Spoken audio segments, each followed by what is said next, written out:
এটি হযরত মুহাম্মদ সাঃ এর জন্মভিটা। জন্মভিটার উপর এই যে এখন যে বাড়ির মতো দেওয়া আছে, এটা হলো এখন লাইব্রেরি করা হয়েছে। আর পাশে এটি আবু জেহেলের বাড়ি, যিনি ইসলামের দুশমন। তার বাড়ি এটা।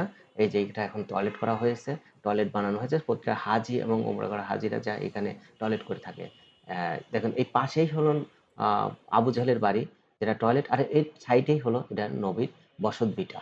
এখানে নবী সাল্লাল্লাহু আলাইহি ওয়াসাল্লাম শৈশবে বসবাস করেছেন। আর এটা হলো বাদশার বাড়ি। নবীর বসতভিটার পাশেই যে এটা হলো বাদশার বাড়ি। এখানে ক্লক টাওয়ার দেখা যাচ্ছে। এটার পাশেই এই যে এটা হলো আবু জেহেলের বাড়ি, যেটা বর্তমানে টয়লেট হিসেবে ব্যবহৃত হচ্ছে।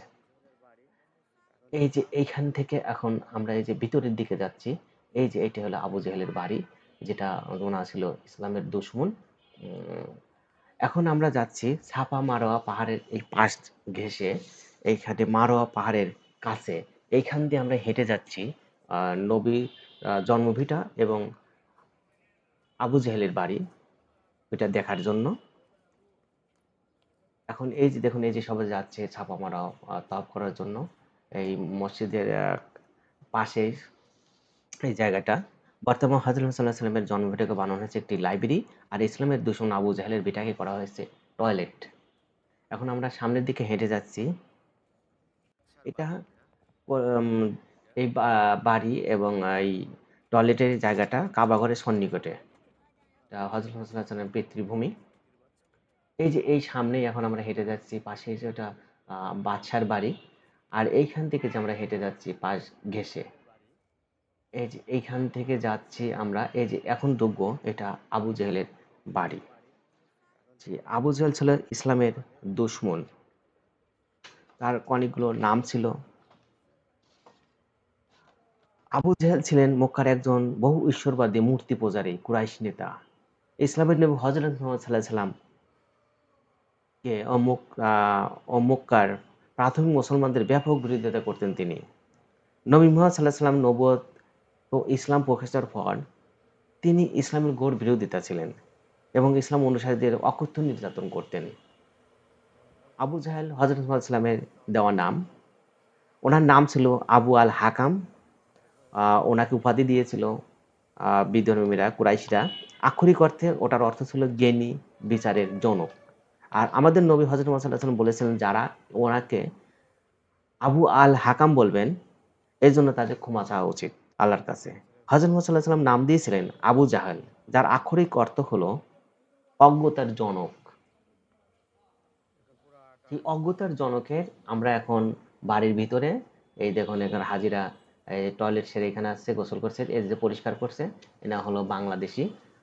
এখানে পরিষ্কার পরিচ্ছন্ন ওরা বেশিরভাগ লোকই বাংলাদেশি, পাকিস্তান এবং ইন্ডিয়ার। এই বাড়ি থেকে এখন আমরা বের হয়ে যাচ্ছি সামনের দিকে। এই সামনের এই সাইডে ওই যে দেখা যাচ্ছে ওটা হলো নবীর বসতভিটা। এটা আরেকটু জুম করে দেখায় পিছন সাইডে। এই যে সম্পূর্ণ টয়লেটটা আবু জেহেলের বাড়ি। এটা হলো ইসলামের দুশমনের বাড়ি। আর পাশেই আছে ইসলাম প্রচারকের বসতভিটা, নবী করিম সাল্লাল্লাহু আলাইহি সাল্লামের বসতভিটা। এটা বর্তমানে এইরকম একটা বিল্ডিং এর মতো করা আছে। এটাতে একটা এখন লাইব্রেরি হিসেবে ব্যবহার করা হয়। পৃথিবীর সর্বকালের সর্বশ্রেষ্ঠ মহামানব হযরত মুহাম্মদ সাল্লাল্লাহু আলাইহি ওয়াসাল্লামের শৈশব স্মৃতি বিজড়িত মক্কার সেই বাড়িটি দেখতে প্রতিদিন অনেক লোক আসে। এই যে এখানে দেখুন, একটু জুম করে দেখাচ্ছি। এই যে এই সাইড হলো আবু জেহেলের বাড়ি। এই যে বাড়িতে নিচ দিয়ে সবাই হাঁটাহাঁটি করছে পাশ দিয়ে।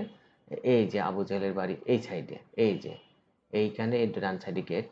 আর এই যে পিছনে নবীর বসতভিটার পিছনে একটা পাহাড় আছে। এই পাহাড়ের নাম হলো পাহাড়ে জাবাইল কোবাইস। এই পাহাড়ের উপরে উঠে নবী হযরত মুহাম্মদ সাল্লাল্লাহু আলাইহি ওয়াসাল্লাম চাঁদকে দ্বিখণ্ডিত করেছিল। বিদ্যমান বলেছিল যে আপনি যদি নবী হন চাঁদকে দ্বিখণ্ডিত হয়ে যান, নবীর হাতের ইশারাতে চাঁদ দ্বিখণ্ডিত হয়েছিল এই পাহাড়ে। এই পাহাড়ের পাদদেশে এই পাশেই এই নবীর বসতভিটা। নবী এখানে শৈশবকালে নবীর জন্মগ্রহণ হয়েছিল। মা খাদিজাকে বিবাহ করার আগে ওনার এই বসতভিটায় বসবাস করতেন।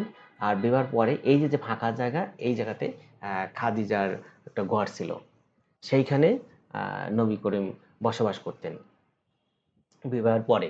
পরবর্তীতে যখন নবুয়ত লাভ করে, তখন নবী যখন ভয় পেয়েছিল তখন এই ঘরেতেই শুয়েছিল। মা খাদিজা তাকে একটা চাদর দিয়ে আবৃত করে রেখেছিল। আর এটা হলো বাদশার বাড়ি। এই যে দেখুন এটা বাদশার বাড়ি। এখান থেকে ক্লক টাওয়ার দেখা যাচ্ছে। বাদশার বাড়ির পাশ দিয়ে এই সাইডে এই যে এটা হলো আবু জেহেলের বাড়ি। এই আবু জেহেলের বাড়ি, সে তো ইসলামের দুশমন ছিলেন। সে বদরের যুদ্ধে কিন্তু নিহত হয়েছিল। আ খোঁজ নিয়ে যায় ১৩৭০ খিজিতে হযরত মুহাম্মদ সাঃ বাড়িটি আল মোকাররম নামে এই লাইব্রেরিটি স্থাপন করা হয়। নবীজির স্মৃতিবিজড়িত স্থানটি একটি দেখতে হাজারো মুসল্লি এখানে ছুটে আসে। হলুদের বাড়িটির সামনে বাংলা, ইংরেজি, হিন্দি, আরবি ভাষায় বিভিন্ন আ ভুল সংশোধনের জন্য লেখা আছে যে এখানে তো যাওয়া যায় না। ওইখানে তবে লেখা আছে মানুষ আগে সিজদা করতে যে আমি এখানে যাচ্ছি একটু ছবিটা আ তুলে জুম করে দিয়ে এলাম। এইখানে এই যে আবার দেখেন এই যে আবু জেহেলের বাড়ি। এই আবু জেহেলের কিন্তু বিভিন্ন নাম ছিল, উপনাম ছিল। তিনি ছিলেন হযরত আ ওমর ইবনে আবু রাবিয়ার ভাই এবং ওমর ইবনু খাত্তাব এর মামা। যে ওমর খাত্তাব ইসলামের ২য় খলিফা ছিলেন। ইসলাম তাকে এত দুর্ভাবে শত্রু হিসেবে দেখে যে মুহাম্মদ সাঃ কে এই উম্মতের ফেরাউন উপাধি দিয়েছিলেন। হযরত মুহাম্মদ সাঃ ওনাকে দিয়েছিল যে এই উম্মতের জন্য ফেরাউন। তাহলে বোঝেন ওনা কি ইসলামের দুশমনি করতেন। তিনি বদরের যুদ্ধে নিহত হয়েছিলেন। সাধারণত ভ্রান্ত ধারণা যে অনেকেই বলে যে ইবনে হিশাম অর্থাৎ আবু জেহেল ছিলেন নবীর চাচা। আসলে কিন্তু নবীর চাচা ছিলেন না, রক্তের কেউ ছিলেন না। ২ জনই ছিলেন আ কুরাইশ বংশের। মুহাম্মদ কুরাইশ বংশের বনু হাশিম গোত্রের এবং ইবনে হাশিম কুরাইশি বানু মাখজুম গোত্রের ছিলেন। ২ জনের গোত্র ছিল আলাদা। বাদশার বাড়ি কিন্তু হ্যাঁ উনাদের আ এই যে এটা বংশ ছিল একই। আজকে এই পর্যন্ত। আপনারা সবাই ভালো থাকুন। ফকির শুভ সন্ধ্যা। আল্লাহ হাফেজ।